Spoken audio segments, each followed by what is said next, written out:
നമസ്കാരം. NCTV വാർത്തകളിലേക്ക് സ്വാഗതം. ഞാൻ KR ശശികുമാർ. ആദ്യം പ്രധാന വാർത്തകൾ.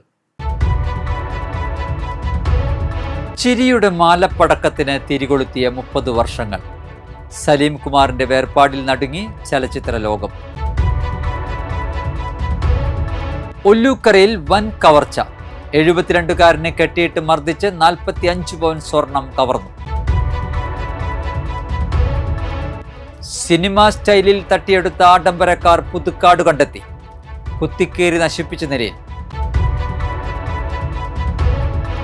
അളഗപ്പ നഗറിലെ NTC ഭൂമി കാടുകയറി. ഇഴജന്തുക്കളുടെ താവളമെന്ന് പരാതി. ഭീതിയിൽ ജനങ്ങൾ. പാമ്പുകടിയേറ്റു മരിച്ച അൽജോയുടെ വീട് കേന്ദ്രമന്ത്രി സുരേഷ് ഗോപി സന്ദർശിച്ചു. കുടുംബാംഗങ്ങളെ ആശ്വസിപ്പിച്ചു. 3 മാസത്തിനിടെ 2ാം തവണ ഗാർഹിക സിലിണ്ടർ വില കേരളത്തിൽ 950 കടന്നു.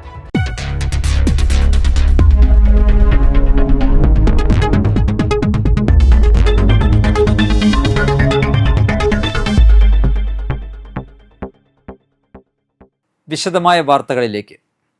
അന്തരിച്ച മലയാളത്തിന്റെ പ്രിയ നടൻ സലീം കുമാറിന് കണ്ണീരോടെ യാത്രാമൊഴി ചൊല്ലി നാട്. പറവൂരിലെ വീട്ടുവളപ്പിൽ സംസ്ഥാന സർക്കാരിൻ്റെ പൂർണ്ണ ഔദ്യോഗിക ബഹുമതികളോടെയായിരുന്നു സംസ്കാര ചടങ്ങുകൾ നടന്നത്. പ്രിയ കലാകാരനെ അവസാനമായി ഒരു നോക്ക് കാണാൻ പറവൂർ ടൗൺ ഹാളിലും വീട്ടിലുമായി ആയിരക്കണക്കിന് ആളുകളാണ് ഒഴുകിയെത്തിയത്. മലയാളിയെ 3 പതിറ്റാണ്ടോളം ചിരിപ്പിക്കുകയും കരയിപ്പിക്കുകയും ചെയ്ത സലീം കുമാറിൻ്റെ വിയോഗം ചലച്ചിത്ര ലോകത്തിന് ഇനിയും ഉൾക്കൊള്ളാനായിട്ടില്ല. ഞായറാഴ്ച രാവിലെ 8 മണിയോടെയാണ് അദ്ദേഹത്തിൻ്റെ ഭൗതിക ശരീരം പറവൂർ ടൗൺ ഹാളിൽ പൊതുദർശനത്തിന് വച്ചത്. കനത്ത മഴയെപ്പോലും അവഗണിച്ച് സമൂഹത്തിൻ്റെ വിവിധ കോണുകളിൽ നിന്നുള്ള നൂറുകണക്കിന് ആളുകൾ പ്രിയ നടന് അന്ത്യാഞ്ജലി അർപ്പിക്കാൻ എത്തിക്കൊണ്ടിരുന്നു. മുഖ്യമന്ത്രി, മന്ത്രിമാർ, ജനപ്രതിനിധികൾ എന്നിവരുൾപ്പെടെ രാഷ്ട്രീയ ഭരണരംഗത്തെ പ്രമുഖരും സിനിമ സാംസ്കാരിക മേഖലയിലെ അദ്ദേഹത്തിൻ്റെ നിരവധി സഹപ്രവർത്തകരും ടൗൺ ഹാളിലെത്തി യാത്രാമൊഴി നൽകി. തുടർന്ന് ഭൗതിക ശരീരം വീട്ടിലേക്ക് കൊണ്ടുപോയപ്പോഴും അവസാനമായി ഒരു നോക്ക് കാണാൻ വൻ ജനാവലിയാണ് കാത്തുനിന്നത്. വൈകുന്നേരം 3:30യോടെയാണ് കേരള സർക്കാരിൻ്റെ ഔദ്യോഗിക ബഹുമതികളോടെ സംസ്കാര ചടങ്ങുകൾ ആരംഭിച്ചത്. പോലീസ് ഗാർഡ് ഓഫ് ഓണറിന് ശേഷം മകൻ ചന്തു ചിതയ്ക്ക് തീ പകർന്നു. മുഖ്യമന്ത്രി VD Satheesan, AICC general secretary KC Venugopal, മന്ത്രി PC Vishnunath, deputy speaker Shanimol Usman, MLA മാരായ അൻവർ സാദത്ത്, രമേശ് പിഷാരടി എന്നിവർ ഉൾപ്പെടെയുള്ള പ്രമുഖർ അന്ത്യകർമ്മങ്ങൾക്ക് സാക്ഷ്യം വഹിക്കാൻ എത്തിയിരുന്നു. ചിരിയുടെ മാലപ്പടക്കത്തിന് തിരികൊളുത്തിയ 30 വർഷം നീണ്ട അഭിനയ ജീവിതം. ഒടുവിൽ ആ യാത്രയ്ക്ക് തിരശ്ശീല വീഴുമ്പോൾ മലയാളിക്ക് നഷ്ടമാകുന്നത് വെറുമൊരു കോമഡി നടനെ മാത്രമല്ല, മറിച്ച് തിയേറ്ററുകളിൽ പൊട്ടിച്ചിരിയുടെ വസന്തം തീർക്കുകയും ഒപ്പം തിയേറ്ററിന് പുറത്തിറങ്ങുന്ന പ്രേക്ഷകന്റെ കണ്ണുകളിൽ നനവ് പടർത്തുകയും ചെയ്ത അസാധ്യ കരുത്തുള്ള ഒരു നടനെ കൂടിയാണ്. കോമഡി നടൻ എന്ന ലേബലിൽ മാത്രം സലീം കുമാർ ഒതുങ്ങിയില്ല എന്നതായിരുന്നു അദ്ദേഹത്തിൻ്റെ അഭിനയ ജീവിതത്തിൻ്റെ ഏറ്റവും വലിയ സവിശേഷത. മിമിക്രിയുടെ ലോകത്തു നിന്നും വന്ന് വലിയൊരു കാലത്തോളം മലയാളിയെ ചിരിപ്പിച്ച ഈ നടൻ്റെ ചുവടുമാറ്റം സിനിമാ ലോകത്തെപ്പോലും അത്ഭുതപ്പെടുത്തുന്നതായിരുന്നു. സ്ഥിരം അഭിനയ ശൈലികളെ പൂർണ്ണമായും മാറ്റി നിർത്തിക്കൊണ്ട് സലീം കുമാറിലെ പ്രതിഭയെ മലയാള സിനിമയ്ക്ക് തുറന്നു കാട്ടിയത് 2 കഥാപാത്രങ്ങളായിരുന്നു. അച്ഛനുറങ്ങാത്ത വീട്ടിലെ സാമുവേലും ആദാമിൻ്റെ മകൻ അബുവിലെ അബൂക്കയും. ലാൽ ജോസ് സംവിധാനം ചെയ്ത് 2005 പുറത്തിറങ്ങിയ അച്ഛനുറങ്ങാത്ത വീട് എന്ന ചിത്രം അതുവരെ പ്രേക്ഷകർ കണ്ടുപരിചയിച്ച സലീം കുമാറിനെയല്ല സമ്മാനിച്ചത്. ക്രൂരമായ പീഡനത്തിന് ഇരയായ മകളുടെ അച്ഛനായ സാമുവേൽ എന്ന നിസ്സഹായനായ മനുഷ്യൻ്റെ വേദനയും ആത്മസംഘർഷങ്ങളും അതേ തീവ്രതയോടെ പ്രേക്ഷകരിലേക്ക് എത്തിക്കാൻ അദ്ദേഹത്തിന് കഴിഞ്ഞു. സത്യം പറഞ്ഞ എൻ്റെ മക്കളോട് ചാകാൻ ഇഷ്ടമുണ്ടെന്ന് ഞാൻ ചോദിച്ചിട്ടില്ല. ഇന്നാൾ വരെ അവർക്ക് ഇഷ്ടമില്ലാത്തൊന്നും ഞാൻ ചെയ്തിട്ടില്ല. ഉണ്ടോ? ഈ പെൺപിള്ളേരും ഞാനും ജീവിച്ചിരിക്കുന്നേക്കാൾ നല്ലത് ചാകുന്നില്ലേ സാർ? ചാകണം സാർ. ചിരിയുടെ തമ്പുരാൻ ഒരൊറ്റ സിനിമ കൊണ്ട് മലയാളിയെ കരയിപ്പിച്ചു. ഈ ചിത്രത്തിലെ അസാമാന്യ പ്രകടനത്തിന് 2007 മികച്ച 2ാമത്തെ നടനുള്ള കേരള സംസ്ഥാന പുരസ്കാരം സലീം കുമാറിനെ തേടിയെത്തി. വൈകാരിക മുഹൂർത്തങ്ങൾ ഏറെ നിറഞ്ഞ ആദാമിൻ്റെ മകൻ അബു എന്ന ചിത്രമായിരുന്നു സലീം കുമാറിലെ നടൻ്റെ സുവർണ അധ്യായം. പട്ടണങ്ങൾ ഇന്നലെ കാണുന്നത് പോലെയല്ല ഇന്ന് കാണുന്നത്. കോഴിക്കോട് വല്ലാണ്ട് മാറി.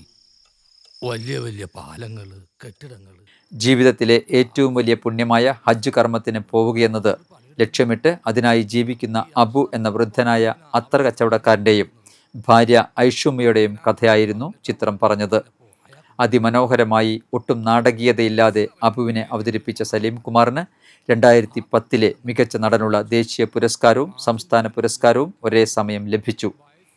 ഒരു വശത്ത് ഇന്നും ട്രോളുകളിലൂടെയും കോമഡി രംഗങ്ങളിലൂടെയും മലയാളിയെ ചിരിപ്പിച്ചുകൊണ്ടിരിക്കുന്ന മണവാളനും ഡാൻസ് മാസ്റ്റർ വിക്രമും പ്യാരിയും, മറുവശത്ത് മനസ്സിനെ പിടിച്ചുലയ്ക്കുന്ന സാമുവേലും അബുവും ഒരേ സമയം മലയാളിയെ പൊട്ടിച്ചിരിപ്പിക്കുകയും കരുത്തുറ്റ സ്വഭാവ നടനായി പ്രേക്ഷകരെ വിസ്മയിപ്പിക്കുകയും ചെയ്ത സമാനതകളില്ലാത്ത ഒരു അഭിനയ പ്രതിഭയുടെ വേർപാട് മലയാള സിനിമയ്ക്ക് നികത്താനാവാത്ത വലിയൊരു നഷ്ടം തന്നെയാണ്. ഒല്ലൂക്കരയിൽ പ്രായമായ ഗൃഹനാഥനെ കെട്ടിയിട്ട് മർദ്ദിച്ച് വൻ സ്വർണ്ണ കവർച്ച. ഒല്ലൂക്കര ചെറുവാറ വീട്ടിൽ 72 വയസ്സുള്ള സോമശേഖരന്റെ വീട്ടിലാണ് ഞായറാഴ്ച പുലർച്ചെയോടെ വൻ കവർച്ച നടന്നത്. അലമാരയിൽ സൂക്ഷിച്ചിരുന്ന 45 പവനോളം സ്വർണ്ണാഭരണങ്ങളാണ് കവർച്ചാ സംഘം കവർന്നത്. മോഷണ സമയത്ത് സോമശേഖരൻ മാത്രമായിരുന്നു വീട്ടിൽ ഉണ്ടായിരുന്നത്.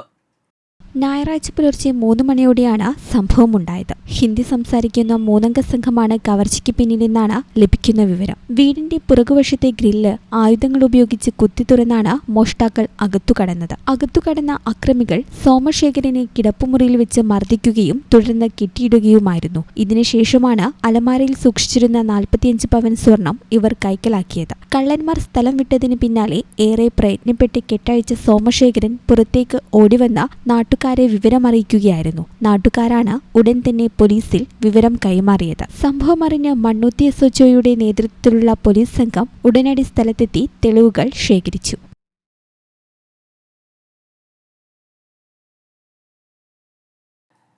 പാലക്കാട് നിന്നും തട്ടിയെടുത്ത കാർ പുതുക്കാട് മാട്ടുമലയിൽ ഉപേക്ഷിച്ച നിലയിൽ കണ്ടെത്തി. കാറിന്റെ ഉൾഭാഗം മുഴുവൻ കുത്തിക്കേറി നശിപ്പിച്ച നിലയിലാണ്. കാർ ഏറെക്കുറെ തകർത്ത നിലയിലാണ്. ശനിയാഴ്ച വൈകിട്ടാണ് മാട്ടുമലയിൽ ആളൊഴിഞ്ഞ ഭാഗത്ത് കാർ ഉപേക്ഷിച്ച നിലയിൽ കിടക്കുന്നതായി നാട്ടുകാർ വിവരം അറിയിച്ചത്. തുടർന്ന് പുതുക്കാട് പോലീസ് എത്തി നടത്തിയ അന്വേഷണത്തിലാണ് പാലക്കാട് നിന്നും തട്ടിയെടുത്ത് കടന്നുകളഞ്ഞ കാറാണെന്ന് മനസ്സിലാക്കിയത്. ഞായറാഴ്ച പാലക്കാട് നിന്നും പോലീസ് എത്തി പരിശോധന നടത്തിയ ശേഷം കാർ കസ്റ്റഡിയിലെടുത്തു. പണം കടത്തുന്നുവെന്ന നിഗമനത്തിലായിരിക്കാം കാർ തട്ടിയെടുത്തതെന്ന് കരുതുന്നു. കാർ തട്ടിയെടുക്കുന്ന സമയം പണം എവിടെയാണ് സൂക്ഷിച്ചിരിക്കുന്നതെന്നും അക്രമികൾ അന്വേഷിച്ചിരുന്നതായി പറയുന്നു. പാലക്കാട് നഗരത്തിൽ സിനിമാ സ്റ്റൈലിൽ കാറിൽ പിന്തുടർന്നെത്തിയ 5-അംഗ സംഘം മലപ്പുറം സ്വദേശികളുടെ ലക്ഷങ്ങൾ വിലമതിക്കുന്ന കാറും ഫോണുകളും തട്ടിയെടുത്ത് കടന്നുകളഞ്ഞത് വെള്ളിയാഴ്ച പുലർച്ചെയോടെയാണ്. അന്നു രാത്രി തന്നെ മാട്ടുമലയിൽ കാർ എത്തിച്ചിരുന്നതായും കരുതുന്നുണ്ട്. നാട്ടുകാരുടെ ശ്രദ്ധയിൽ പതിഞ്ഞത് ശനിയാഴ്ച വൈകിട്ടാണെന്ന് മാത്രം. തേങ്ങാ കച്ചവടവുമായി ബന്ധപ്പെട്ട് കോയമ്പത്തൂരിലെത്തി മലപ്പുറം മഞ്ചേരിയിലേക്ക് മടങ്ങുകയായിരുന്ന 4-അംഗ സംഘം സഞ്ചരിച്ചിരുന്ന കാറാണ് തട്ടിയെടുത്തത്. മലപ്പുറം മഞ്ചേരി താമിമഠത്തിൽ വീട്ടിൽ 36 വയസ്സുള്ള ഷഹീർ, മഞ്ചേരി ചീനിയാമ്പുറത്ത് വീട്ടിൽ 25 വയസ്സുള്ള സൽമാൻ ഖാരിസ്, മഞ്ചേരി ചീരക്കുഴിയിൽ 24 വയസ്സുള്ള നിഖിൽ, മഞ്ചേരി തൃപ്പനച്ചിയിൽ 39 വയസ്സുള്ള മുഹമ്മദ് എന്നിവരാണ് കാറിൽ ഉണ്ടായിരുന്നത്. വാളയാർ മുതൽ ഇവരെ വെള്ള നിറത്തിലുള്ള കാർ പിന്തുടർന്നിരുന്നു. വെള്ളിയാഴ്ച രാവിലെ 6-ന് ഒലവക്കോട് റെയിൽവേ സ്റ്റേഷന് സമീപത്തെ മേൽപ്പാലത്തിൽ എത്തിയപ്പോൾ കാർ തടഞ്ഞു നിർത്തി ഇവരെ വഴിയിൽ ഇറക്കിവിട്ട് കാറുമായി 5-അംഗ സംഘം കടന്നു കളയുകയായിരുന്നു. 30 ലക്ഷം രൂപ വിലമതിക്കുന്ന കാറും 2 ലക്ഷത്തോളം രൂപ വില വരുന്ന 3 ഐഫോണും 15,000 രൂപയുമാണ് സംഘം തട്ടിയെടുത്തത്. പാലക്കാട് ടൗൺ നോർത്ത് പോലീസാണ് കേസെടുത്ത് അന്വേഷണം നടത്തുന്നത്. ആമ്പല്ലൂർ അളഗപ്പ നഗറിൽ നാഷണൽ ടെക്സ്റ്റൈൽസ് കോർപ്പറേഷന്റെ ഉടമസ്ഥതയിലുള്ള സ്ഥലം കാടുകയറി കിടക്കുന്നത് പരിസരവാസികൾക്ക് ഭീഷണിയാകുന്നു. പ്രദേശം ഇഴജന്തുക്കളുടെ താവളമായി മാറിയെന്ന് പരാതി. ആമ്പല്ലൂർ അളഗപ്പ നഗറിൽ ത്യാഗരാജാർ പോളിടെക്നിക്കിന് മുൻവശത്ത് പ്രധാന പാതയിലാണ് 1/2 ഏക്കറോളം സ്ഥലം കാടുകയറി കിടക്കുന്നത്. NTCയുടെ അധീനതയിലുള്ള ഈ സ്ഥലത്ത് നേരത്തെ മനോഹരമായ ഒരു പാർക്ക് സജ്ജമാക്കിയിരുന്നു. കുട്ടികൾക്കുള്ള കളിയുപകരണങ്ങളും വയോധികർക്ക് വിശ്രമിക്കാനുള്ള ഇരിപ്പിടങ്ങളും വൈദ്യുതി വിളക്കുകളുമൊക്കെ ഉണ്ടായിരുന്ന ഈ സ്ഥലം ഇപ്പോൾ കാഴ്ചയിൽ തന്നെ ഭീതി വിതയ്ക്കുന്ന രീതിയിലാണ്. വിദ്യാർത്ഥികളടക്കം നിരവധി പേർ സഞ്ചരിക്കുന്ന ജനവാസ മേഖല കൂടിയായ വില്ലേജ് കോർട്ട് റോഡിലൂടെ സഞ്ചരിക്കുന്നവർ ഇഴജന്തുക്കളെ ഭയന്ന് ഭീതിയോടെയാണ് ഇതിലൂടെ കടന്നു പോകുന്നത്. വിഷപ്പാമ്പുകളുടെയും മരപ്പട്ടി, മുള്ളൻപന്നി, ഉടുമ്പ് എന്നിവയുടെയും സാന്നിധ്യം ഈ വഴി സഞ്ചരിക്കുന്നവർക്ക് ഭീഷണിയാണ്. ആമ്പല്ലൂർ ടൗൺ സഹകരണ സംഘം, KSEB office, CPI party office, public library എന്നിവയെല്ലാം സ്ഥിതി ചെയ്യുന്നത് ഇതിന് തൊട്ടടുത്താണ്. ഇവിടങ്ങളിലേക്ക് എത്തുന്ന ജീവനക്കാർക്കും പൊതുജനങ്ങൾക്കും ഒരു പൊതുശല്യമായി മാറിക്കഴിഞ്ഞു ഈ പ്രദേശം. സ്ഥലം വൃത്തിയാക്കി സംരക്ഷിക്കാൻ തയ്യാറായി ആമ്പല്ലൂർ ടൗൺ സഹകരണ സംഘം അധികൃതർ മുന്നോട്ട് വന്നെങ്കിലും NTC മാനേജ്മെന്റ് അനുവാദം നൽകിയില്ല. ഇത് അളഗപ്പ ടെക്സ്റ്റൈൽസിൻ്റെ എൻ്റെ പുറകിൽ കാണുന്നത് അളഗപ്പ ടെക്സ്റ്റൈൽസിൻ്റെ ഇതിലുള്ള ഭൂമിയാണ്. അതിങ്ങനെ കാട് പിടിച്ചിട്ട് കഴിഞ്ഞ കുറേ നാളുകളായിട്ട് ഇങ്ങനെ വല്ലാണ്ട് കാട് പിടിച്ച് കിടക്കുകയാണ്. ഞങ്ങൾ ഇതിൻ്റെ തൊട്ട് പുറകിലുള്ള ഒരു കോപ്പറേറ്റീവ് സൊസൈറ്റിയുടെ പ്രസിഡൻ്റാണ് ഞാൻ. ഇത് ഒരുപാട് പ്രശ്നങ്ങൾ ഞങ്ങൾക്ക് ഉണ്ടാക്കുന്നുണ്ട്. സാമൂഹിക വിരുദ്ധരുടെ പ്രശ്നങ്ങൾ, അതിൻ്റെ ഉള്ളിൽ മറ്റേ മദ്യപാനം അങ്ങനത്തെ പ്രവൃത്തികൾ നടക്കുന്നുണ്ട്. അതിൻ്റെ ഇതുകളൊക്കെ കാണാനുണ്ട്. ഒപ്പം അതുകൂടാതെ ക്ഷുദ്രജീവികളുടെ പാമ്പ്, മരപ്പെട്ടി, ഉടുമ്പ്, മുള്ളംപന്നി ഇങ്ങനത്തെ ഒക്കെ സ്ഥിരം ഈ ഭാഗത്ത് കാണുന്നു. ഞങ്ങളെ കൂടാതെ ഈ ഭാഗത്ത് ഒരുപാട് താമസക്കാരും ഉള്ളതാണ്. അപ്പോൾ അവർക്കൊക്കെ ഒരുപാട് ബുദ്ധിമുട്ടുകൾ ഇങ്ങനെ ഈ കാട് പിടിച്ച് നടക്കുന്നതുകൊണ്ടുണ്ട്. അതുകൊണ്ട് അത് എത്രയും പെട്ടെന്ന് വെട്ടിത്തെളിച്ച് അത് ക്ലിയറാക്കാനും അത് സാധ്യമാവുകയാണെന്നുണ്ടെങ്കിൽ, അത് മുൻപൊരു പാർക്കായിരുന്നു, അത് ചിൽഡ്രൻസിൻ്റെ പാർക്കായിരുന്നു. അപ്പോൾ ആ സൗകര്യങ്ങൾ മെച്ചപ്പെടുത്തി അതൊരു കുട്ടികൾക്കും മറ്റുള്ളവർക്കും ഉപയോഗിക്കാവുന്ന ഒരു പാർക്കാക്കിയും ശരിയാക്കുകയാണെന്നുണ്ടെങ്കിൽ അത് വലിയ കാര്യമായിരിക്കും. അപ്പോൾ അതിനായി ആവശ്യമായിട്ടുള്ള നടപടികൾ ഞങ്ങൾ പഞ്ചായത്തിൽ ഒരു പരാതിയൊക്കെ പഞ്ചായത്ത് സെക്രട്ടറിക്ക്, അളപ്പനഗർ പഞ്ചായത്ത് സെക്രട്ടറിക്ക് ഞങ്ങൾ സമർപ്പിച്ചിട്ടുണ്ട്. ഇവിടുത്തെ വീട്ടുകാരും ഞങ്ങളൊക്കെ കൂടി ഒപ്പിട്ടിട്ട് ഒരു പരാതി കൊടുത്തിട്ടുണ്ട്. അതിൻ്റെ പേരിൽ അതിൻ്റെ നടപടികളായി വരുന്നേ ഉള്ളൂ. എനിക്ക് അതിൻ്റെ ഒരു മെസ്സേജ് വന്നിരുന്നു, ഞങ്ങളുടെ പരാതി കിട്ടിയെന്ന് പറഞ്ഞിട്ട് മെസ്സേജ് വന്നിരുന്നു. എന്താ ആക്ഷൻ ഉണ്ടായെന്ന് അറിയില്ല. അപ്പോൾ അതിൻ്റെ ആ ഭാഗത്ത് അങ്ങനെയുള്ളൊരു നടപടികളും ഞങ്ങൾ ചെയ്യുന്നുണ്ട്. അപ്പോൾ എത്രയും പെട്ടെന്ന് അതിനൊരു പരിഹാരം ഉണ്ടാവണമെന്നാണ് ഞങ്ങളുടെ ആഗ്രഹം. കാട് പിടിച്ചു കിടക്കുന്ന സ്ഥലത്ത് സാമൂഹ്യ വിരുദ്ധരുടെ ശല്യവും ഉണ്ട്. മദ്യപാനവും ലഹരി വസ്തുക്കളുടെ കൈമാറ്റവും ഈ പ്രദേശം കേന്ദ്രീകരിച്ച് നടക്കുന്നതായി പരിസരവാസികൾ പറയുന്നു. നേരത്തെ അളഗപ്പ പോളിടെക്നിക്കിലെ NSS വിദ്യാർത്ഥികൾ പ്രദേശം വൃത്തിയാക്കി സംരക്ഷിക്കാറുണ്ടായിരുന്നു. എന്നാൽ NTC അധികൃതർ താഴിട്ട് പൂട്ടിയതോടെയാണ് പാർക്കിന്റെ പ്രവർത്തനം നിശ്ചലമായത്. പുസ്തകം എടുക്കാനായിട്ട് സ്കൂളിലത്തെ നമ്മുടെ അളപ്പനഗർ സ്കൂളിലത്തെ ഹൈസ്കൂളിലത്തെ കുറേ പിള്ളേർ ഈ വഴിക്ക് പോകുന്നതും പുസ്തകം എടുക്കാൻ കൊച്ചു പിള്ളേരും വരുന്നതാണ്. അപ്പോൾ ഇത് ഇങ്ങനെ കാട് പിടിച്ചിട്ടാണ് കിടക്കുന്നത്. ഈ വഴി കൂടെ പോകാൻ തന്നെ പറ്റുന്നില്ല. പാമ്പും മറ്റുള്ള ശല്യങ്ങളും എല്ലാം കൂടി വരുന്നതാണ്. അപ്പോൾ ഇതൊന്ന് വെട്ടി തെളിയിക്കാനായിട്ട് അടുത്തൊരു സ്ഥാപനമായ കോപ്പറേറ്റീവ് സൊസൈറ്റി അവർ തയ്യാറാണ്. പക്ഷേ കമ്പനി അളപ്പ മില്ല് ഇതുവരെ അതിനൊരു സാങ്ഷൻ കൊടുക്കാനോ വെട്ടി തെളിക്കാൻ വന്നു കഴിഞ്ഞാൽ അവർ സമ്മതിക്കില്ല. അപ്പോൾ തന്നെ സെക്യൂരിറ്റിയും കാര്യങ്ങളൊക്കെ വന്ന് ബ്ലോക്ക് ചെയ്യണം അവർ. അപ്പോൾ ഇതിനൊരു നടപടി എന്തായാലും വേണം. ഒന്നില്ലെങ്കിൽ നാട്ടുകാർ വെട്ടിവെടുപ്പാക്കാനായിട്ട് അവർ അനുവാദം തരണം. ഞങ്ങൾ വേറെ ഒന്നും ചെയ്യണില്ല, ഈ കാട് മുഴുവൻ വെട്ടിവെടുപ്പാക്കണം.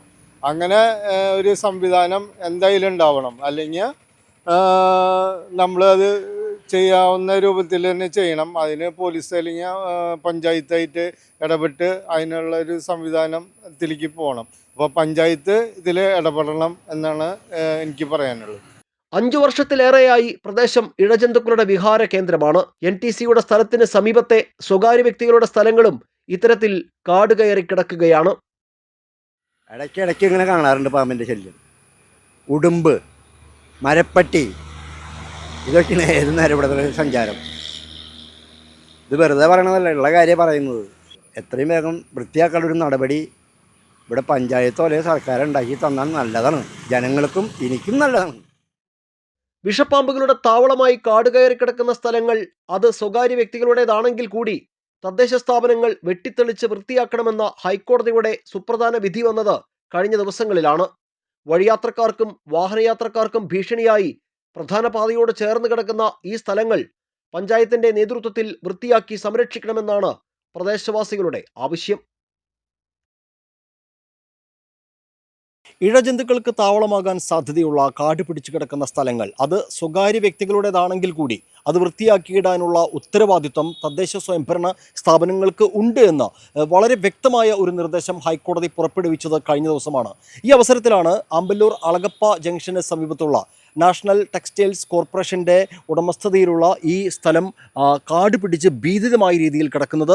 ജനവാസ മേഖലയോട് ചേർന്നാണ് തൊട്ടപ്പുറത്ത് പ്രധാന പാതയാണ് അമ്പലൂർ അളഗപ്പ പാത. ആ പാതയോട് ചേർന്നാണ് ഈ പ്രദേശം കാടുപിടിച്ച് കിടക്കുന്നത്. ഇതിനോട് ചേർന്ന് തന്നെ സ്വകാര്യ വ്യക്തികളുടെ ഇടങ്ങളും ഇത്തരത്തിൽ കാടുപിടിച്ച് കിടക്കുന്നുണ്ട്. ഇടജന്തുക്കളുടെ ശല്യമാണ് ഇവിടെ എത്തുകാർ നേരിടുന്ന ഏറ്റവും വലിയ പ്രശ്നം. ഹൈക്കോടതി ഉത്തരവിൻ്റെ കൂടി പിൻബലത്തിൽ ഇത് വൃത്തിയാക്കാനുള്ള ഒരു ഉത്തരവാദിത്വം അത് പഞ്ചായത്തിൻ്റെ ഭാഗത്തു നിന്ന് ഉണ്ടാകണമെന്നാണ് പ്രദേശവാസികളടക്കം ആവശ്യപ്പെടുന്നത്. ക്യാമറമാൻ നന്ദുവിനൊപ്പം ആൻഡോ കല്ലേരി, NCTV ന്യൂസ്, പുതുക്കാട്. പാമ്പുകടിയേറ്റു മരണപ്പെട്ട കാവുങ്ങൽ സിൽജോ ജോൺസി ദമ്പതികളുടെ മകൻ അൽജോയുടെ വീട് കേന്ദ്രമന്ത്രി സുരേഷ് ഗോപി സന്ദർശിച്ചു. അൽജോയുടെ മാതാപിതാക്കളെയും കുടുംബാംഗങ്ങളെയും ആശ്വസിപ്പിച്ച മന്ത്രി അൽജോയുടെ സഹോദരൻ അനോഷിന് പഠനോപകരണങ്ങൾ സമ്മാനിച്ചു. പാമ്പുകടിയേറ്റ് ഗുരുതരാവസ്ഥയിലായ ശേഷം ജീവിതത്തിലേക്ക് തിരിച്ചുവന്ന അനോഷിൻ്റെ വിദ്യാഭ്യാസത്തിനും ഭാവിക്കും എല്ലാ പിന്തുണയും അറിയിച്ചു. ഞായറാഴ്ച ഉച്ചയോടെയാണ് കേന്ദ്രമന്ത്രി സുരേഷ് ഗോപി കടമ്പോടുള്ള അൽജോയുടെ വീട് സന്ദർശിച്ചത്. BJP സിറ്റി ജില്ലാ പ്രസിഡന്റ് ജസ്റ്റിൻ ജേക്കബ്, BJP സംസ്ഥാന സെക്രട്ടറി A. നാഗേഷ്, പുതുക്കാട് മണ്ഡലം പ്രസിഡന്റ് അരുൺ പന്തല്ലൂർ, വെള്ളിക്കുളങ്ങര മേഖലാ പ്രസിഡന്റ് സജിത ചന്ദ്രൻ, മറ്റത്തൂർ മേഖലാ പ്രസിഡന്റ് സുധീർ വെട്ടിയാട്ടിൽ എന്നിവരും മന്ത്രി സുരേഷ് ഗോപിക്കൊപ്പം ഉണ്ടായിരുന്നു. സാധാരണക്കാരുടെ അടുക്കള ബജറ്റ് തകിടം മറിച്ച് ഗാർഹിക പാചക വാതക വില വീണ്ടും വർദ്ധിപ്പിച്ചു. സിലിണ്ടറിന് 29 രൂപയാണ് ഒറ്റയടിക്ക് കൂട്ടിയത്.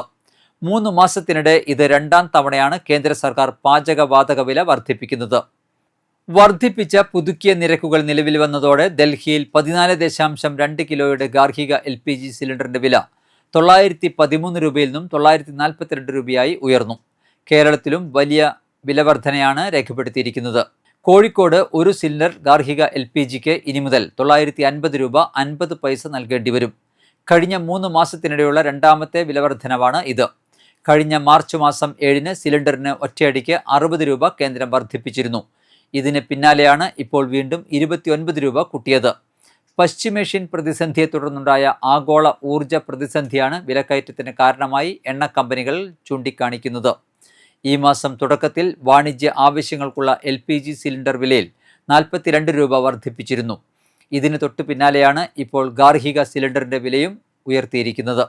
പെട്രോൾ, ഡീസൽ, CNG വില വർധനവിന് പിന്നാലെ പാചകവാതകത്തിനും വില കൂടിയത് ജനജീവിതം കൂടുതൽ ദുസ്സഹമാക്കും.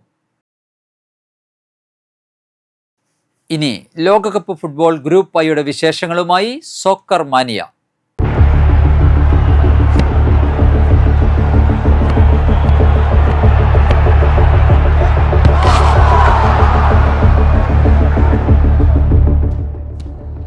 Group I.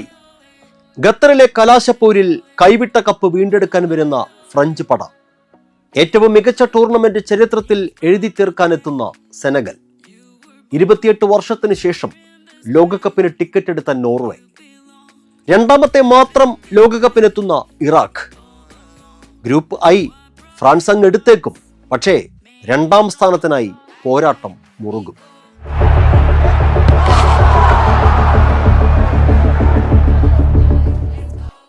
നാല് വർഷങ്ങൾക്ക് മുൻപ് മെസ്സി തന്റെ കന്നി ലോകകപ്പിൽ മുത്തമിടുമ്പോൾ മറുവശത്ത് തന്റെ കഴിവിന്റെ പരമാവധി പുറത്തെടുത്തിട്ടും വിധി മാത്രം എതിരായി പോയ ഒരു പടയാളിയെപ്പോലെ എംബാപ്പെ തല കുനിച്ചു നിന്നു.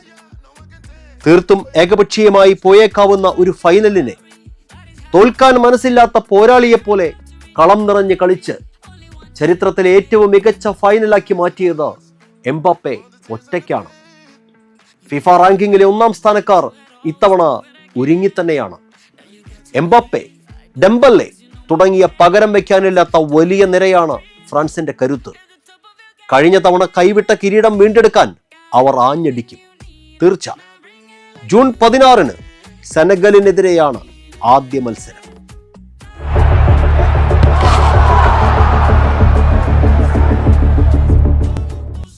നാലാമത്തെ മാത്രം ലോകകപ്പ് കളിക്കാനെത്തുന്ന ആഫ്രിക്കൻ വമ്പന്മാരായ സെനഗലിന്റെ ലക്ഷ്യം ചരിത്രത്തിലെ അവരുടെ ഏറ്റവും മികച്ച ടൂർണമെന്റാക്കി ഈ ലോകകപ്പിനെ മാറ്റുക എന്നതാണ്. 2002-ൽ കന്നി ലോകകപ്പിലെ ക്വാർട്ടർ ഫൈനൽ പ്രവേശമാണ് ഏറ്റവും വലിയ നേട്ടം. FIFA ranking 14. കളിക്കാരുടെ ഉള്ളറിയുന്ന പരിശീലകന്റെ തന്ത്രങ്ങൾ സെനഗലിന്റെ മുന്നേറ്റങ്ങളെ മൂർച്ചയുള്ളതാക്കും. ജൂൺ 16-ന് ഫ്രാൻസിനെതിരെയാണ് അവരുടെ ആദ്യ മത്സരം.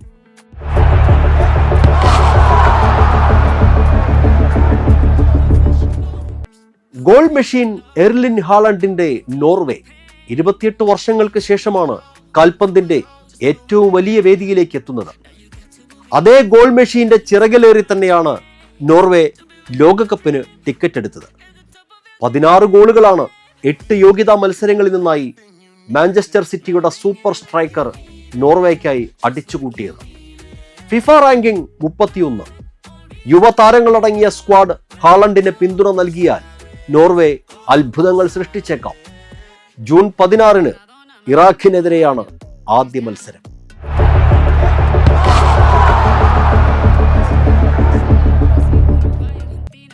ആയിരത്തി 1986 മെക്സിക്കോയിൽ കന്നി ലോകകപ്പ് കളിച്ച ഇറാഖിന് 40 വർഷം കഴിഞ്ഞാണ് മറ്റൊരു ലോകകപ്പിൽ കളിക്കാൻ കഴിയുന്നത്.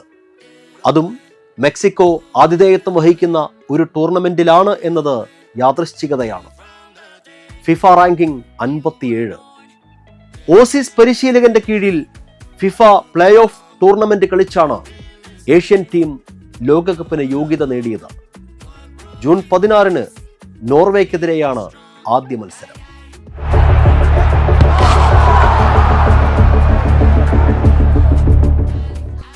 ഈസിയായി ഫ്രാൻസ് ഗ്രൂപ്പ് തൂക്കുമെന്നതിൽ സംശയമില്ല. എന്നാൽ അട്ടിമറി ശീലമാക്കിയ സെനഗലിനെ പേടിക്കണം. എംബാപ്പയും ഹാളണ്ടും ഗോളടി മത്സരം തുടർന്നാൽ ഗ്രൂപ്പിൽ ട്വിസ്റ്റുകൾ പ്രതീക്ഷിക്കാം. ഗ്രൂപ്പ് ജെയുടെ വിശേഷങ്ങൾ അടുത്ത ദിവസം. കാൽപന്തിന്റെ ലഹരി പടരട്ടെ.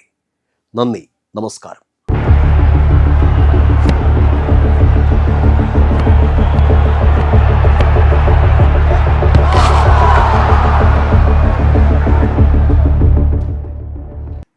Kerala cooperative union CITU Kodakara area കമ്മിറ്റിയുടെ നേതൃത്വത്തിൽ നടന്ന KA വിധു അനുമോദന യോഗവും PV ജൻസൺ കുടുംബസഹായ ഫണ്ട് വിതരണവും സംഘടിപ്പിച്ചു. CITU ജില്ലാ പ്രസിഡന്റ് KK രാമചന്ദ്രൻ MLA ഉദ്ഘാടനം ചെയ്തു. അസംബ്ലി മണ്ഡലത്തിൽ വിജയം നേടിയ ചടങ്ങിൽ KK രാമചന്ദ്രൻ MLAക്ക് യൂണിയന്റെ ആഭിമുഖ്യത്തിൽ ഊഷ്മളമായ സ്വീകരണവും നൽകി. PC ഉമേഷ് അധ്യക്ഷത വഹിച്ചു. KCEU ജില്ലാ സെക്രട്ടറി CD വാസുദേവൻ, ജില്ലാ president AS Anwar, PV Gopinath, AT Unnikrishnan, KA Vidhu, KR Radhakrishnan എന്നിവർ പ്രസംഗിച്ചു. ഏത് കാര്യം തീരുമാനിച്ചാലും CITUവിൻ്റെ ഭാഗമായി പല കമ്മിറ്റികൾക്കും വരുമ്പോൾ കോപ്പറേറ്റീവ് എംപ്ലോയീസ് യൂണിയൻ ഇത്ര ആളെ പങ്കെടുപ്പിക്കണം, ഇത്ര രൂപ അതിന് ചെലവിലേക്ക് വേണമെന്നൊക്കെ പറഞ്ഞ ഒരു പ്രശ്നമില്ലാതെ, ഒരു ആക്ഷേപമില്ല, ഒരു പരാതിയില്ലാതെ ആ കാര്യങ്ങൾ കൃത്യമായി ചെയ്തു തീർത്തിട്ടുള്ള ഒരു ലീഡറാണ് ഈ മേഖലയിൽ. കോപ്പറേറ്റീവ് എംപ്ലോയീസ് യൂണിയൻ്റെ സെക്രട്ടറിയായും പ്രസിഡൻ്റായിട്ടും ജില്ലാ സഹഭാരവാഹിയും ഒക്കെയായി പ്രവർത്തിക്കുന്നു. മുപ്പിളിയം സമന്വയം സാംസ്കാരിക കൂട്ടായ്മയുടെ ആഭിമുഖ്യത്തിൽ വേനൽ അവധിക്കാല ക്യാമ്പിൽ പങ്കെടുത്ത കുട്ടികളെയും പരീക്ഷകളിൽ ഉന്നത വിജയം നേടിയ വിദ്യാർത്ഥികളെയും അനുമോദിച്ചു. കുരുന്നുകളുടെയും പ്രതിഭകളുടെയും ജനപങ്കാളിത്തത്തോടെയാണ് പുളിയാനിക്കുന്നിൽ പ്രതിഭാ സംഗമം 2026 നടന്നത്. തൃശൂർ ജില്ലാ പഞ്ചായത്ത് അംഗം KJ ഡിക്സൺ ചടങ്ങ് ഉദ്ഘാടനം ചെയ്തു. സംഘാടക സമിതി ജോയിന്റ് കൺവീനർ ഷിനി കണ്ണൻ അധ്യക്ഷത വഹിച്ചു. ചെയർപേഴ്സൺ KP അനീഷ, മുൻ പഞ്ചായത്ത് പ്രസിഡന്റ് അജിത സുധാകരൻ, മുൻ വാർഡ് അംഗം പീറ്റർ വാഴക്കാലയിൽ, സംഘാടക സമിതി convener Amritha Ajayan, vice chairperson Rama Anil, വയോജന കോർഡിനേറ്റർ ജോൺ അരിക്കാടൻ എന്നിവർ സംബന്ധിച്ചു. സമന്വയം സാംസ്കാരിക കൂട്ടായ്മയുടെ പ്രവർത്തകർ പരിപാടിക്ക് നേതൃത്വം നൽകി. ഈ പ്രവർത്തനത്തിന് തൃശൂർ ജില്ലാ പഞ്ചായത്തിന്റെ എല്ലാവിധ അഭിനന്ദനങ്ങളും അതുപോലെ തന്നെ ആശംസകളും നേർന്നുകൊണ്ട് ഈ പരിപാടി ഔപചാരികമായി ഉദ്ഘാടനം ചെയ്തതായി അറിയിക്കുന്നു. ഏറ്റവും സ്നേഹമുള്ളവരെ, സ്നേഹാഭിവാദ്യം. ആനന്ദപുരത്ത് പ്രതിഭാ സംഗമം സംഘടിപ്പിച്ചു. ജില്ലാ പഞ്ചായത്ത് അംഗം ജോസ് ജെച്ച് ചില്ലപ്പള്ളി ഉദ്ഘാടനം ചെയ്തു. SLC +2 പരീക്ഷകളിൽ ഉന്നത വിജയം നേടിയ വിദ്യാർത്ഥികൾക്കുള്ള അനുമോദനവും പഠനോപകരണ വിതരണവും ഹെൽത്ത് വെൽനസ് മെഡിറ്റേഷൻ പ്രോഗ്രാമും സംഗമത്തിന്റെ ഭാഗമായി നടന്നു. മുരിയാട് ഗ്രാമപഞ്ചായത്ത് പ്രസിഡന്റ് സരള വിക്രമൻ ചടങ്ങിൽ അധ്യക്ഷത വഹിച്ചു. ക്ഷേമകാര്യ സമിതി ചെയർമാൻ AM ജോൺസൺ, ആരോഗ്യ വിദ്യാഭ്യാസ സമിതി ചെയർപേഴ്സൺ സുനിത മുരളി, പഞ്ചായത്ത് അംഗങ്ങളായ AS സുനിൽകുമാർ, അജീഷ്, വാർഡ് സമിതി അംഗം AC ചന്ദ്രൻ, തങ്കപ്പൻ തുടങ്ങിയവർ പ്രസംഗിച്ചു. കൊടകര സരസ്വതി വിദ്യാനികേതൻ സെൻട്രൽ സ്കൂളിൽ 10ാം ക്ലാസ് +2 പരീക്ഷകളിൽ ഉന്നത വിജയം കൈവരിച്ച വിദ്യാർത്ഥികൾക്കായി അനുമോദന സഭ 2026 സംഘടിപ്പിച്ചു. വിവേകാനന്ദ ട്രസ്റ്റിന്റെ ജോയിന്റ് സെക്രട്ടറി മോഹനൻ വടക്കേടത്ത് ദീപപ്രോജ്വലനം നിർവഹിച്ചു. Vivekananda trust chairman TC Sethumadhavan അധ്യക്ഷത വഹിച്ചു. BVN ജില്ലാ president Divya Shaji, Vivekananda trust secretary KS Sukesh, വിദ്യാലയ സമിതി പ്രസിഡന്റ് M കൃഷ്ണകുമാർ, വിദ്യാലയ സമിതി സെക്രട്ടറി രാംദാസ്, വിദ്യാലയത്തിന്റെ manager TK Satheesh, principal Roshan P Nair എന്നിവരും സന്നിഹിതരായിരുന്നു. SSLC +2 പരീക്ഷകളിൽ ഉന്നത വിജയം കരസ്ഥമാക്കിയ വിദ്യാർത്ഥികളെ പാഴായി ഗ്രാമീണ വായനശാലയുടെ നേതൃത്വത്തിൽ അനുമോദിച്ചു. പ്രശസ്ത ചലച്ചിത്ര സംവിധായകൻ പ്രിയനന്ദനൻ ചടങ്ങിന്റെ ഉദ്ഘാടനം നിർവഹിച്ചു. വിജയികൾക്കുള്ള സമ്മാനദാനവും നിർവഹിച്ചു. വായനശാല പ്രസിഡന്റ് PS സനൽകുമാർ അധ്യക്ഷത വഹിച്ചു. Taluk library council president Rajan Nellayi ചടങ്ങിൽ മുഖ്യപ്രഭാഷണം നടത്തി. പഞ്ചായത്ത് അംഗങ്ങളായ പ്രത്യൂഷ്, സീമ, മനോജ്, സെക്രട്ടറി VM പ്രഹ്ലാദൻ, അനിൽകുമാർ എന്നിവർ പ്രസംഗിച്ചു. ലോകം വേറൊരു തരത്തിലേക്ക് ചുരുങ്ങി വരും അല്ലെങ്കിൽ മാറി വരുന്നത് വിശ്വസിക്കുന്നതാണ്. ഇപ്പോൾ ലോകത്തില് നമ്മളൊക്കെ പറയുന്നത് ഡിജിറ്റലായി എന്നൊക്കെ പറയുന്ന കാലത്തുനിന്ന് സ്വീഡൻ പോലത്തെ ഒരു രാജ്യത്ത് വിദ്യാഭ്യാസം പുസ്തകത്തിലേക്ക് മാറുന്നു എന്നുള്ളതാണ്. അവിടെ അത് മാറ്റത്തിലേക്ക് വന്നു എന്നതാണ്. അവിടെ ഡിജിറ്റലായിട്ട് അവിടുത്തെ ഒരു ഇത്ര സമയം എടുത്തു കഴിഞ്ഞാൽ ഒരു ടാബ് എടുത്തു കഴിഞ്ഞാൽ അവരുടെ വിദ്യാഭ്യാസമായിട്ട് ബന്ധപ്പെട്ടിട്ടുള്ള കാര്യങ്ങൾ മാത്രമേ കാണാൻ പറ്റുള്ളൂ, പുസ്തകങ്ങളെ മാത്രമേ അതിൻ്റെ ഉള്ളിൽ കാണാൻ പറ്റുള്ളൂ. അപ്പോൾ ആ രീതിയിലേക്ക് നമ്മളെ മാറി. അപ്പൊ നിർബന്ധിത ബുദ്ധി എന്ന് പറയുന്നത് നമുക്ക് എപ്പോഴും ആലോചിക്കാതെ കിട്ടുന്ന ഒരു വലിയ കാര്യമാണ്. സത്യത്തിൽ ഉള്ള A+ കിട്ടിയവർക്കാണ് ഇവിടെ അനുമോദിക്കുന്നതെങ്കിൽ ഞാൻ ആ പരിപാടിയിൽ പങ്കെടുക്കാറില്ല. കാരണം അതൊരു ശാസ്ത്രീയമായ രീതിയല്ല. ഇനി ഈ പ്രദേശത്ത് ഒരുപാട് 10ാം ക്ലാസ്സുകാരും +2 പഠിച്ചവരുണ്ട്. അതിലൊരു കുട്ടി പോലും ഈ വായനശാലയുടെ ഉള്ളിൽ കയറില്ല. കാരണം അവരുടെയൊക്കെ മനസ്സിൽ ഉണ്ടാക്കുന്ന നൊമ്പരം എത്ര വലുതാണെന്നറിയാവും. അവരും ഇവരെ പോലെ തന്നെ പഠിച്ച കുട്ടികളാണ്. ഇവര് +2 അവര് നല്ല മിടുക്കികളായി പഠിച്ച ആളുകളാണ്, അവരെ അനുമോദിക്കണം. പക്ഷെ ഒപ്പം അവരെയും അനുമോദിക്കണം. അതിനേക്കാൾ ഉപരി ഒരു വായനശാല കണ്ടെത്തേണ്ടത് ഈ പ്രദേശത്ത് ഒരു കുട്ടി തോറ്റുപോയിട്ടുണ്ടെങ്കിൽ ആ കുട്ടിയെ കണ്ടെത്തുന്ന പ്രവർത്തനം നടത്തുന്ന വായനശാലയാണ് യഥാർത്ഥ വായനശാല. +2 ഫുൾ A+ കിട്ടിയ നമ്മുടെ കുട്ടികൾക്ക് ആദ്യം തന്നെ ഞാൻ എൻ്റെ ആശംസകൾ അറിയിക്കുകയാണ്. അതുപോലെ തന്നെ നമ്മൾ ചിന്തിക്കേണ്ട കാര്യം, ഇനി നിങ്ങളൊരു വിശാലമായ ലോകത്തേക്ക് ഇറങ്ങിപ്പോവുകയാണ്. അവിടെ ചെല്ലുമ്പോൾ നമുക്ക് നന്മയുടെയും തിന്മയുടെയും കൂട്ടുകെട്ടുകളുണ്ടാവാം. അപ്പോൾ അവിടെ നിന്നൊക്കെ നന്മ മാത്രം തിരിച്ചറിഞ്ഞുകൊണ്ട് നിങ്ങൾ അവിടെ നിന്നൊക്കെ രക്ഷപ്പെട്ട് നല്ല കുട്ടികളായി ഇതുപോലെ തന്നെ നിങ്ങളുടെ ഉന്നത വിദ്യാഭ്യാസത്തിനായിട്ട് നിങ്ങൾ എത്തിപ്പെടുമ്പോൾ അവിടെയും നല്ല ഉയർച്ച ഉണ്ടായി, അവിടെയും നല്ല വിജയം ഉണ്ടാകണം എന്ന് പറഞ്ഞുകൊണ്ട് എൻ്റെ വാക്കുകൾ അവസാനിപ്പിക്കുകയാണ്. ഈ അവസാനിക്കുന്ന ഒരു കാര്യം കൂടി പറയുകയാണ്. നമ്മുടെ ഗംഗാരം മാഷ് ഓർക്കാത്ത ഈ വായനശാലയിലെ എന്ത് പരിപാടി ഉണ്ടായാലും നമുക്ക് ആളെ ഒരു ഓർമ്മ വരും. നമ്മുടെ മനസ്സിലൂടെ കടന്നു പോകുന്ന ഒരു മുഖമാണ് ഗംഗാരം മാഷിൻ്റേത്. ആ വ്യക്തിയെ ഞാൻ ഈ അവസരത്തിൽ ഓർക്കുന്നു. എല്ലാവരും അതോടൊപ്പം ഈ പരീക്ഷയിൽ ഉന്നത വിജയം നേടിയ ഈ കുട്ടികളെ പ്രത്യേകിച്ച് അഭിനന്ദിക്കുകയാണ്. വേറെ കുട്ടികളും നമ്മുടെ നാട്ടിൽ പാസ്സായി അതിന് നല്ല വിദ്യാഭ്യാസ നിലവാരം ഉയർത്തി +2 A+ വാങ്ങിച്ചിട്ടുണ്ട്, SSLC A+ വാങ്ങിച്ചിട്ടുണ്ട്. പക്ഷേ വായനശാലയുടെ അംഗങ്ങളും അവരുടെ ആശ്രിതരും അങ്ങനെയുള്ള നിലയ്ക്കാണ് നമ്മൾ എല്ലാ വർഷവും ഇവിടെ നടത്തി വരാറുള്ള വിദ്യാഭ്യാസ അവാർഡിന്റെ ഭാഗമായി ഈ വർഷവും നമ്മൾ ആ പരിപാടി നടത്തുകയാണ്.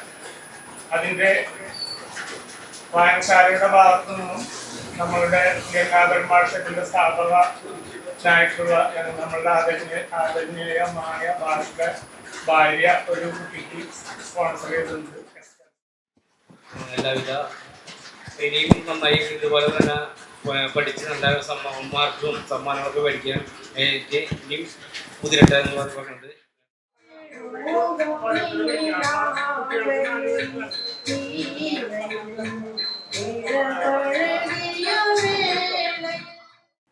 പുതുക്കാട് മണ്ഡലത്തിൽ നിന്നും ഉന്നത വിജയം കൈവരിച്ച വിദ്യാർത്ഥികളെ കേന്ദ്രമന്ത്രി സുരേഷ് ഗോപി അനുമോദിച്ചു.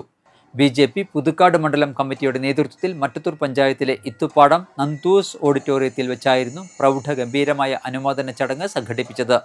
BJP പുതുക്കാട് മണ്ഡലം പ്രസിഡന്റ് അരുൺ പന്തലൂർ അധ്യക്ഷത വഹിച്ചു. 250ഓളം വിദ്യാർത്ഥികൾ ചടങ്ങിൽ പങ്കെടുത്ത് അനുമോദനം ഏറ്റുവാങ്ങി. ജില്ലാ പ്രസിഡന്റ് ജസ്റ്റിൻ ജേക്കബ്, മേഖലാ പ്രസിഡന്റ് A നാഗേഷ്, നേതാക്കളായ ജോയ് മഞ്ഞളി, രാംദാസ് വയലൂർ, സുധീർ വെട്ടിയാട്ടിൽ, സജിത ചന്ദ്രൻ തുടങ്ങിയവർ പ്രസംഗിച്ചു. ജൂൺ 5 പരിസ്ഥിതി സംരക്ഷണ സന്ദേശം മുൻനിർത്തി ഹിരൺമയം പദ്ധതിയുടെ ഭാഗമായി വിവിധ കേന്ദ്രങ്ങളിലേക്ക് ചന്ദന തൈകളും മറ്റ് വൃക്ഷത്തൈകളും വിതരണം ചെയ്തു. ജില്ലാ പ്രസിഡന്റ് ശ്രീകുമാർ മേലേടം ഉദ്ഘാടനം ചെയ്തു. സന്തോഷ് കിഴക്കേടം അധ്യക്ഷത വഹിച്ചു. കാടുകുറ്റി ഗ്രാമപഞ്ചായത്തിലെ മികച്ച കർഷകനും NSS വാളൂരിലെ റിട്ടയർഡ് പ്രധാന അധ്യാപകനുമായ Deepu N Mangalam, Hiranmayam programme committee chairman Krishnan Karakkad, ഉപസഭാ സെക്രട്ടറി മനോജ് കുറുങ്കാട്, ജില്ലാ യുവജന വിഭാഗം സെക്രട്ടറി ഹരീഷ് ദീർഘൻ, ജൈവ കർഷകയും ഹെൽത്തി ഫുഡ് യൂട്യൂബറുമായ രജനി സുകുമാരൻ എന്നിവർ ചടങ്ങിൽ സന്നിഹിതരായിരുന്നു. കുണ്ടുകാവ് ഭഗവതി ക്ഷേത്രം, ശ്രീകൃഷ്ണപുരം ക്ഷേത്രം, മേടാംകുളങ്ങര ക്ഷേത്രം, കീനൂർ ശിവക്ഷേത്രം, കല്ലൂർ ശിവക്ഷേത്രം എന്നിവിടങ്ങളിലേക്കാണ് വിതരണത്തിനായുള്ള തൈകൾ കൈമാറിയത്. തുടർന്ന് മണമിത്ര പുരസ്കാര ജേതാവ് IB മനോജ് കുമാർ ചടങ്ങിൽ വൃക്ഷത്തൈ നട്ടുകൊണ്ട് പരിസ്ഥിതി സന്ദേശം പങ്കുവച്ചു. നമ്മൾ വിചാരിക്കും ഇതാണ് ഇതുവരെ നടന്നതിൽ ഏറ്റവും മികച്ചത് എന്നുള്ള ചിന്ത വരും. ഇപ്പൊ ഇതാ പൂക്കോട് ഉപസഭ അത് 3 ദിവസങ്ങളിലായി അതിഗംഭീരമായി ആഘോഷിച്ചിരിക്കുകയാണ്. അതും കേവലം കുറച്ചുപേരെ മാത്രം ബാധിക്കുന്ന ഒരു വിഷയത്തിലല്ല അവർ ഈ പരിപാടി നടത്തുന്നത് എന്നുള്ളത് തന്നെയാണ് ഇതിൻ്റെ സവിശേഷത. ലോകത്തിനെ മുഴുവൻ ബാധിക്കുന്ന ഒരു വിഷയത്തെ അധികരിച്ചുകൊണ്ട് ഈ 3 ദിവസങ്ങളിലായി ഇങ്ങനെ ഒരു പരിപാടി സംഘടിപ്പിക്കാൻ കഴിഞ്ഞ പൂക്കോട് ഉപസഭയെ അഭിനന്ദിക്കാനായി ആദ്യം ഈ ഒരു സന്ദർഭം ഉപയോഗിക്കുകയാണ്. ഇങ്ങനെ ഒരു ഉപസഭ എന്നുള്ള ഒരു ഇത് യോഗക്ഷേമ സഭ നമ്മുടെ ചെറിയ ചെറിയ സ്ഥലങ്ങളിൽ ഉണ്ട് എന്നുള്ളതും അവർക്കും ചില കാര്യങ്ങൾ ചെയ്യാൻ പറ്റും എന്നുള്ള തരത്തിലുള്ള ഒരു ഇതിലേക്ക് സമൂഹത്തിലേക്ക് ഇറങ്ങിച്ചെല്ലുക. അതിനു വേണ്ടിയിട്ട് ഈ ഹിരൺമയം വളരെയധികം നല്ലൊരു പരിപാടിയാണ്. എന്താണെന്നുണ്ടെങ്കിൽ ഞങ്ങളെപ്പോലുള്ള ഗ്രാമപ്രദേശങ്ങളിലൊക്കെ അതാണ് ജൂൺ 5-ന് ആ സ്കൂളിലൊരു പരിപാടി നടത്താൻ ഞങ്ങൾക്ക് സാധിച്ചത്. അത് എന്ന് പറഞ്ഞാൽ അവിടുത്തെ ടീച്ചേഴ്സും കുട്ടികളും അത്ര ഇൻവോൾവ് ആയിരുന്നു അതിൽ. 3 ദിവസത്തെ ഒരു പ്രോഗ്രാമായിട്ടാണ് നമ്മൾ നടത്തി വന്നിരുന്നത്. അതായത് ജൂൺ 5 പരിസ്ഥിതി ദിനത്തിൻ്റെ അന്ന് പൂക്കോട് സ്കൂളിൽ വെച്ച് അവിടെ വിദ്യാർത്ഥികളോടൊപ്പം ഫലവൃക്ഷത്തൈകളും അതോടൊപ്പം തന്നെ ഒരു ശലഭോദ്യാനവും പിന്നെ മെഡിസിനായിട്ടുള്ള ചെടികളും എല്ലാം അവരുടെ കൂടെ നിന്ന് നമ്മൾ ഏതാണ്ട് ഒരു 10 മണിയോട് കൂടി അവിടെ ചെന്ന് ഒരു 1:30-2 മണി ശക്തമായ മഴയെ അവഗണിച്ച് നമ്മൾ അവരോടൊപ്പം ചെന്ന് അതൊക്കെ നിർമ്മിച്ചു കൊടുത്തു. അതോടൊപ്പം തന്നെ ഇന്നലെ 2-ാം ദിവസം നമ്മുടെ യോഗ അധ്യക്ഷൻ കിഴക്കേടം സന്തോഷേട്ടൻ്റെ ഇല്ലത്ത് വെച്ച് ജൈവ കൃഷിയെക്കുറിച്ച് ഒരു ക്ലാസ്സും എടുക്കുകയുണ്ടായി. അതിലും ധാരാളം അംഗങ്ങൾ പങ്കെടുത്തു. ലോക പരിസ്ഥിതി ദിനത്തോടനുബന്ധിച്ച് പുതുക്കാട് മേരി മാത ICSE സ്കൂളിൽ പരിസ്ഥിതി ദിനാചരണം സംഘടിപ്പിച്ചു. സ്കൂൾ പ്രിൻസിപ്പൽ സിസ്റ്റർ സാലി വിദ്യാർത്ഥികൾക്ക് വൃക്ഷത്തൈകൾ വിതരണം ചെയ്ത് പരിപാടിക്ക് തുടക്കം കുറിച്ചു. തുടർന്ന് വിദ്യാർത്ഥികളും സ്കൂൾ മാനേജ്മെൻറ്റും അധ്യാപകരും ചേർന്ന് സ്കൂൾ പരിസരത്ത് വിവിധതരം വൃക്ഷത്തൈകൾ നട്ടുപിടിപ്പിച്ചു. കേരളത്തിൻ്റെ പാരമ്പര്യ ഔഷധ സസ്യങ്ങളായ ദശപുഷ്പങ്ങളെ പരിചയപ്പെടുത്തുന്ന പ്രത്യേക അവതരണവും സംഘടിപ്പിച്ചു. വിദ്യാർത്ഥികൾ ദശപുഷ്പങ്ങളുടെ പ്രാധാന്യവും ഔഷധ ഗുണങ്ങളും വിശദീകരിച്ചു. തുടർന്ന് പരിസ്ഥിതി സംരക്ഷണ സന്ദേശങ്ങൾ അടങ്ങിയ പ്ലക്കാർഡുകളും മുദ്രാവാക്യങ്ങളുമായി വിദ്യാർത്ഥികൾ വിദ്യാലയ പരിസരത്ത് റാലി നടത്തി. പരിസ്ഥിതി സംരക്ഷണത്തിനായുള്ള പ്രതിജ്ഞയോടെയാണ് ചടങ്ങ് സമാപിച്ചത്. കാലാവസ്ഥ.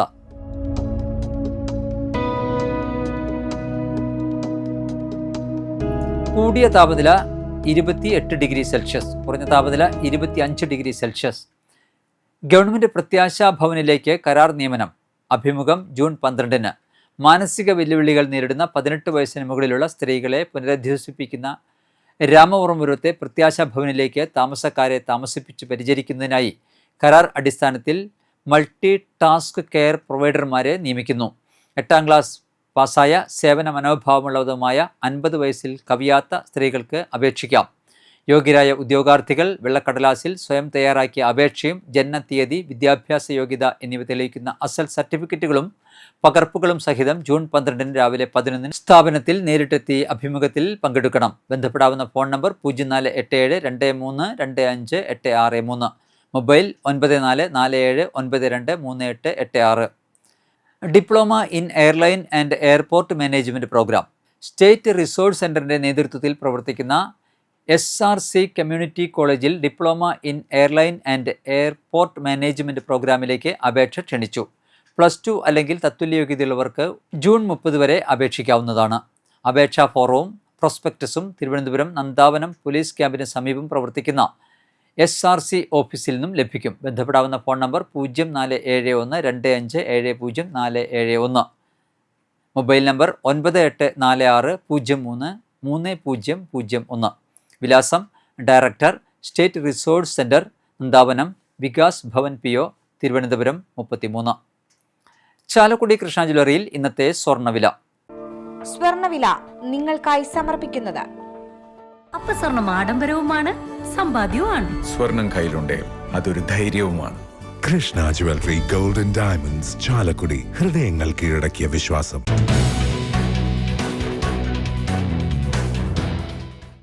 സ്വർണം ഗ്രാമിന് 14,000 രൂപയും പവന് 1,12,000 രൂപയും രേഖപ്പെടുത്തി.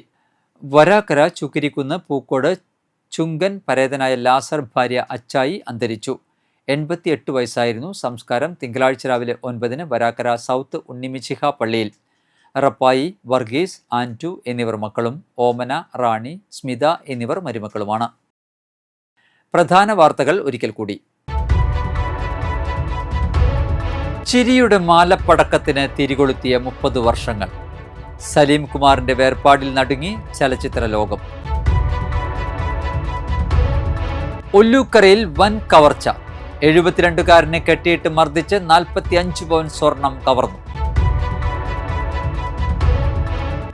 സിനിമാ സ്റ്റൈലിൽ തട്ടിയെടുത്ത ആഡംബര കാർ പുതുക്കാട് കണ്ടെത്തി. കുത്തിക്കേറി നശിപ്പിച്ച നിലയിൽ. അളഗപ്പ നഗറിലെ NTC ഭൂമി കാടുകയറി.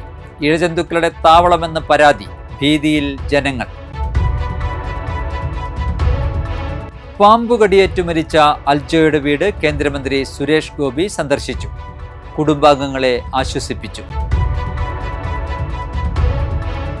3 മാസത്തിനിടെ 2ാം തവണ ഗാർഹിക സിലിണ്ടർ വില കേരളത്തിൽ 950 കടന്നു.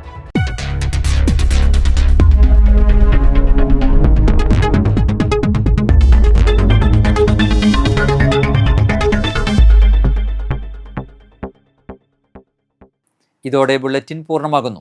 പുതുക്കാട് മേഖലയിലെ പ്രധാന സംഭവങ്ങളുടെ വാർത്താ ക്ലിപ്പുകളും ഡെയിലി ന്യൂസും NCTV ന്യൂസ് എന്ന യൂട്യൂബ് ചാനലിൽ ലഭ്യമാണ്. ന്യൂസ് ബുള്ളറ്റിൻ എല്ലാ ദിവസവും രാത്രി 9 മുതൽ യൂട്യൂബിൽ ലഭ്യമാണ്. വാർത്തകൾക്കും അപ്ഡേറ്റുകൾക്കും nctvnews.com എന്ന വെബ്സൈറ്റും NCTV ന്യൂസ് എന്ന ഇൻസ്റ്റാഗ്രാം പേജും ഫോളോ ചെയ്യുക. പുതുക്കാട് നിയോജകമണ്ഡലം, കൊടകര ബ്ലോക്ക് പഞ്ചായത്ത് പരിധികളിലെ സമഗ്ര വാർത്തകൾ അറിയാൻ NCTV ന്യൂസ് എന്ന യൂട്യൂബ് ചാനൽ സബ്സ്ക്രൈബ് ചെയ്യുക. നമസ്കാരം.